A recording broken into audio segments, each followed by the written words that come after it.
this mistake so many times you'd think I'd learn.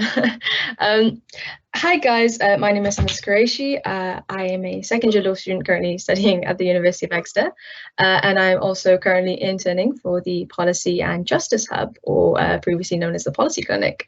First of all, before starting, I'd like to thank everyone that is responsible for today's meeting, as well as everyone who's responsible for the agenda itself. Everyone at the clinic is super grateful for the support that we will be receiving from the incubator. Can I go on to the next slide, please?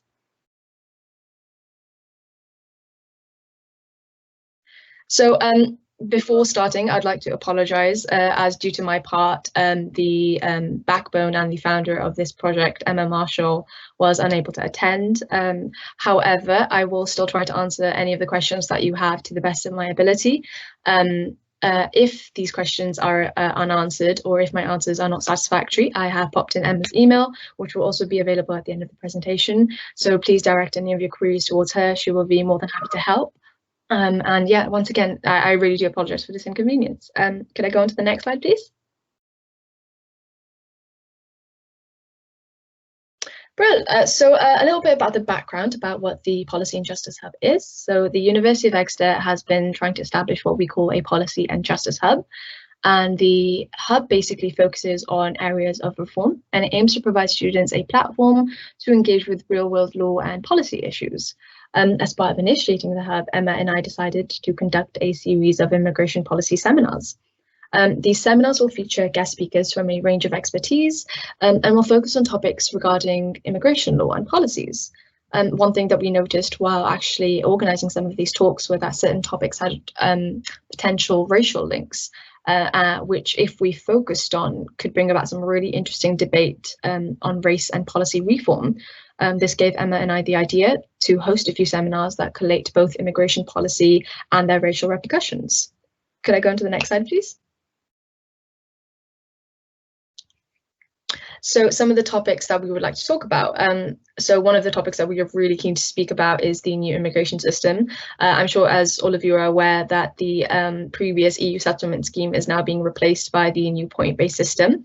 And so one of the topics that we really want to revolve or rotate around is whether this new system introduced by the Home Office, particularly the good character requirement, kind of isolates people of colour and incites racism due to its narrow margin of acceptance.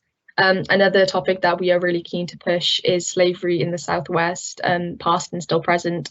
I've had a chat with Samantha Knights, who's a Queen's Counsel barrister, and she's just a lovely lady and a very insightful woman who's agreed, or in fact is more than happy to talk about the gaps in historical knowledge of slavery, and identifying issues in current law, policy and political response that allows slavery to still exist in the UK today.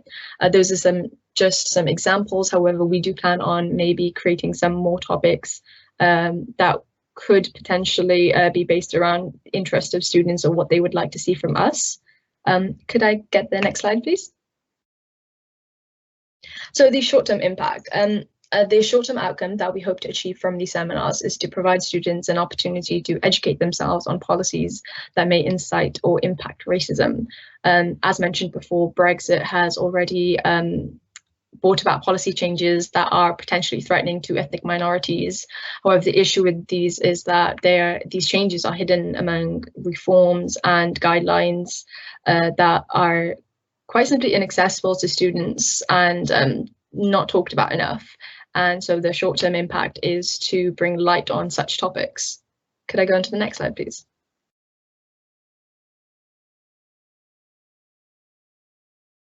Sorry, can I go into the next slide? Oh, brilliant.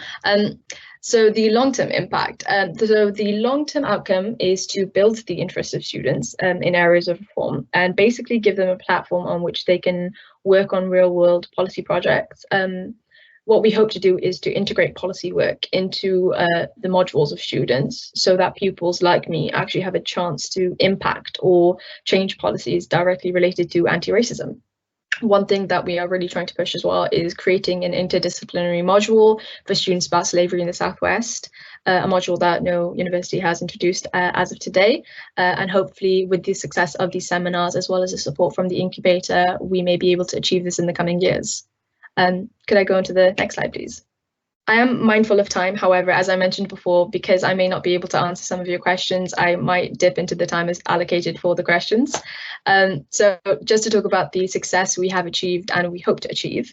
So on the 13th of January, we had our very first immigration policy seminar with almost 30 attendees.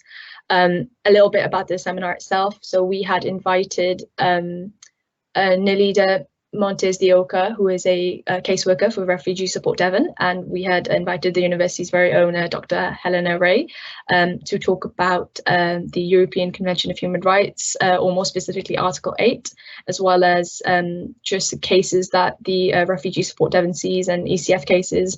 And it was a brilliant talk. It was a very insightful and interesting talk, and it was super successful. And what we hope to do is to utilize the resources given to us by the incubator to achieve a similar outcome for the seminars related to race and policy. Could I get the next slide, please? And that's all from me today. Please let me know if you have any questions. And as I mentioned before, and I keep on mentioning, that is Emma's email. If you have any questions that I am unable to answer or provide an unsatisfactory answer, please feel free to message or email Emma. Or if you have any questions, just pop them into the chat with your email and I will pass them on to Emma and get back to you. Thank you. Thanks. So I think